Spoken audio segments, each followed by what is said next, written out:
Welcome to Rock Book Show. I'm Kimberly Austin, and I'm sitting here in Washington Square Park with author Liz Thomson. And she has updated No Direction Home, the definitive Bob Dylan biography originally written by Bob Shelton.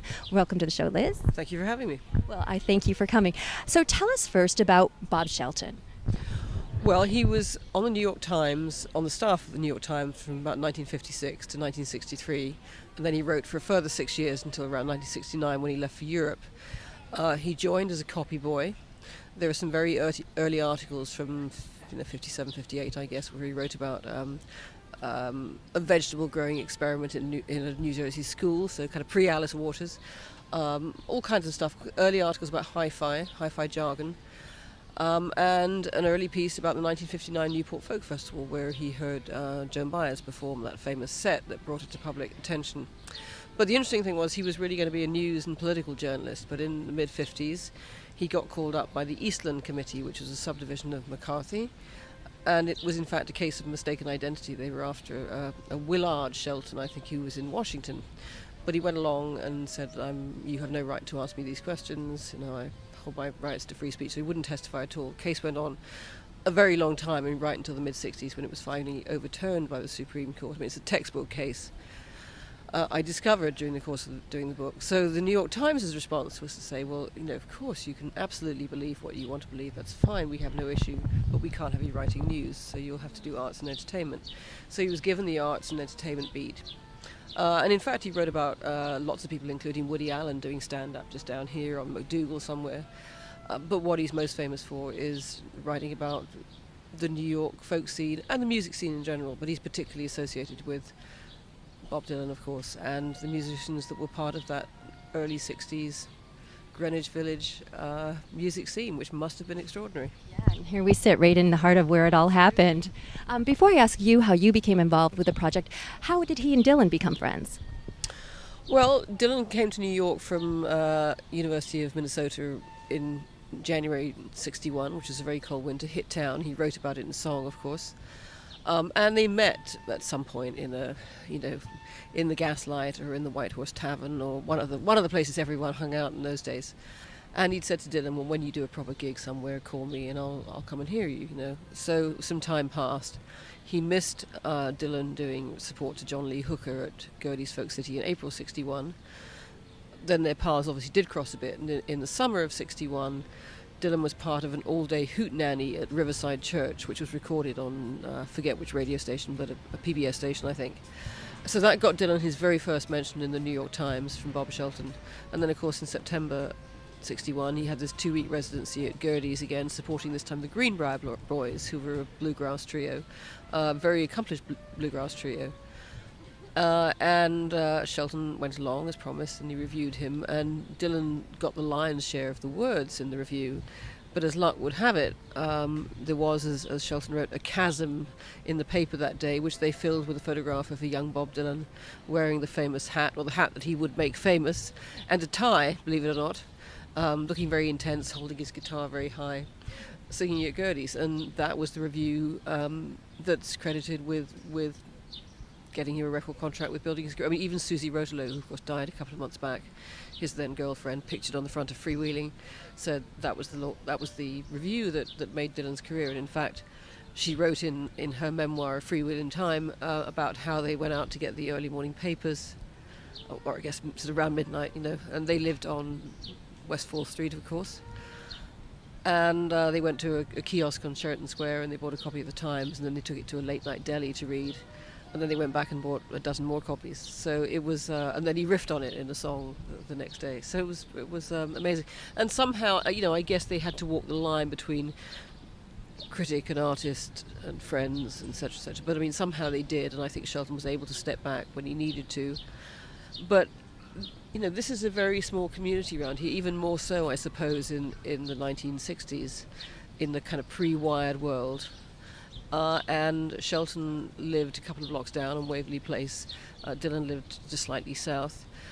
Latterly, of course, at the Washington Square Hotel, which was just there in front of me. And they drank at some of the places that still exist around these streets, and at the White Horse Tavern, of course, where Dylan, Thomas, and Brendan Mahan both drunk. So they were part of the same circle. They just became friends. And I think Dylan sort of regarded Shelton as an older brother. Shelton certainly regarded Dylan as sort of baby brother, and I think it just evolved. And actually, the trust was never misplaced. I don't think you could have that kind of situation these days with it just wouldn't happen.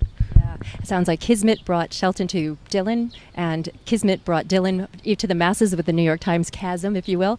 And how about you? Did Kismet bring you to the project? Well, kind of. I mean, I'm 53, so I was a bit young for the Dylan thing first time around. Plus, I grew up in North London, 3,000 miles or so from here.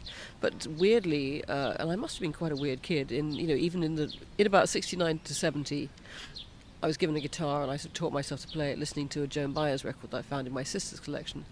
And I explored further Baez records as I learned further songs. And eventually, of course, I saw Bob Dylan's name and I started exploring. I didn't like his voice particularly at first, but the songs I kind of recognized. I didn't necessarily understand them. Especially those high 60s, Desolation Road, all that. What's this about? And through all that, I got really obsessed with. I thought, who is this? I mean, I kind of knew the songs in my childhood consciousness because I suppose I'd heard them, on the radio. And from all that, I started to explore further, and I realized that all these people sort of plied their trade around the coffee shops of Washington Square, which seemed very far away and exotic in those days, and like I'd never get here. And all my schoolmates were into, by the time I went to sort of high school, the girls were into David Cassidy and the Osmonds, and I was obsessed with all that. And I didn't see Dylan live till 1978, which is the first time he came to Britain in almost 10 years. And the concerts were there was the panic of getting tickets because everyone wanted them, and long lines over the weekend. And I was doing the first part of my finals at university in Liverpool. Gotta get tickets. Anyway, I did get tickets, and in fact I saw him a second time that summer because he did an outdoor event in a big airfield south of London. And then, because of that, Kismet, as you say, next year I went to an event called Dylan Revisited 79, which was a Dylan conference, allegedly quite a washout in itself. But just in the last hour or so of it, literally, I was chatting with some people. It was mostly guys, of course. And someone said, "Have you met Robert Shelton, who's here?" And I said, "No, I didn't know he lived in the UK. I mean, I knew the name, of course. I hadn't realised." So I said, "What does he look like?" And I described him. And at that moment, he walked in. So we were introduced and, chatted a bit over a drink. And he said, "Are you in London? Can I ring you?" So he did ring me, and we had drinks, and we became friends. And eventually, of course, I asked him about his book, which was at that time stuck with his New York publisher. But anyway, a friendship, came about. And he introduced me, I suppose, initiated me into the first steps on the journalistic ladder, and we remained friends until his death on the south coast of England in 1995. And was it because of Dylan's birthday that spurred your interest in redoing that book now? Well, he always said the book was eventually published in 1986, which was 20 years after he started writing it, and it had taken him much longer than he assumed it would. In this, the end of the 90s, and certainly in this century, of course, Dylan's star has risen once again on the back, and Scorsese's brought a whole new generation to his music, and it's a great shame that Shelton didn't live to see that. So that made the climate much better, and then I found myself in a slightly different work situation in a place where I could make time to do it. And the 70th birthday seemed like the right occasion, so I set to and found a publisher who was very committed to the idea and understood it, and we've created this very beautiful volume. It's lovely, including an updated bibliography and footnote, which fans are really excited about. What else is new in there, Liz? Well, I've reshaped the book very slightly. It now ends in 1978, so I worked from the manuscript that Shelton gave to me in 1980, I suppose it was. The manuscript he'd readied for publication on the back of the great 1978 World Tour. So the manuscript that he polished was happy with. So, in fact, so my guiding principle was what was the book that Shelton really wanted published. So it now ends in 1978. I've cut off that very thin coda, which was unsatisfactory to everyone, including the author. And it ends with the two men backstage at London's Earl's Court chat, and then dinner at the San Lorenzo, chatting like old buddies. And of course it's all come full circle, because here we are 17 years on from the review. Dylan is a megastar. Shelton can take pride in the baby brother that's made good, as it were. And I moved the odd passage of text around. There were lots of flashbacks and flash forwards, which were quite complicated, and I cut out passages that are dated very badly. There was a section on the new Dylans, for example. Well, we all know who Springsteen is now. We didn't need that. And on top of that, I put 20,000 words back from the original edition. So there's the prelude as it now stands is although bits of it were published in a cut-down prelude, the prelude as it now stands is completely new. And then the rest of the 20,000 words was kind of scattered throughout the book. A lot of it in chapter 10, which is the chapter where we find where Shelton joins a leg of the famous 1966 tour, which is the tour where everyone booed Dylan, or most people booed Dylan. And we're with them on a flight from Lincoln, Nebraska to Denver, Colorado at the break of midnight on Dylan's private plane.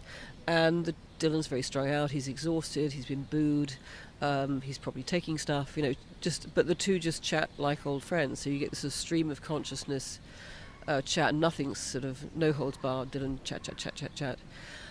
So there's a lot of stuff in that chapter, and then they go back to the hotel and Shelton watches them having a jam session, and they go to Central City the next day, and then Shelton goes to a gig, and then they split.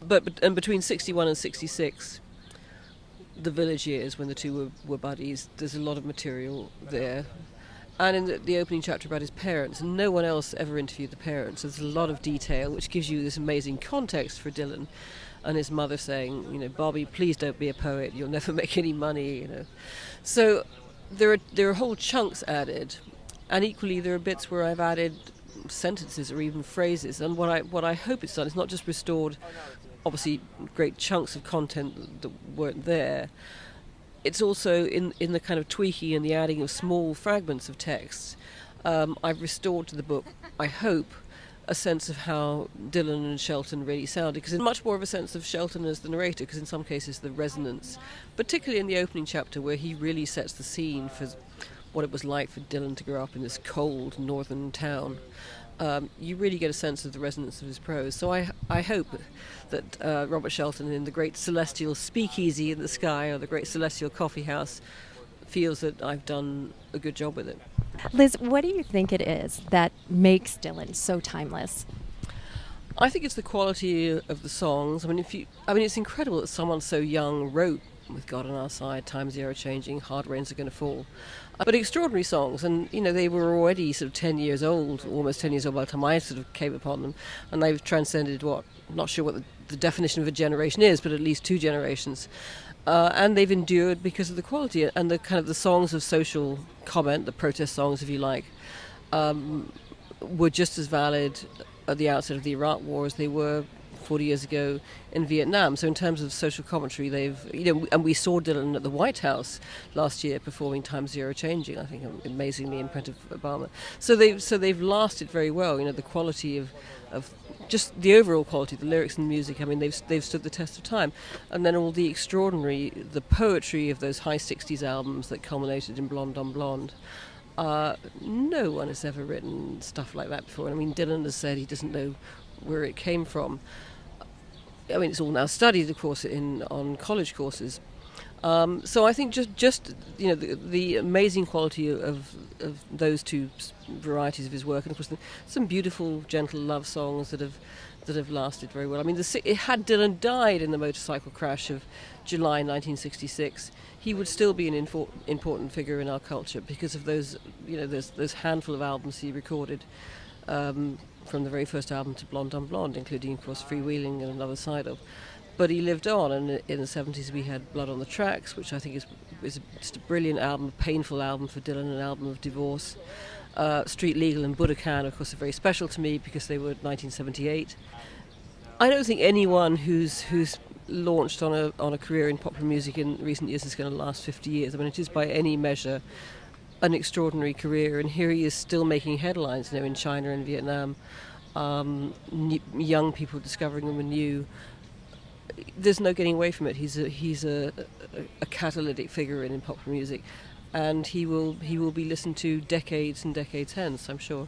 Absolutely. An extraordinary career, an extraordinary man, and an extraordinary book. No Direction Home. Thank you so much, Liz. Thank you very much for having me.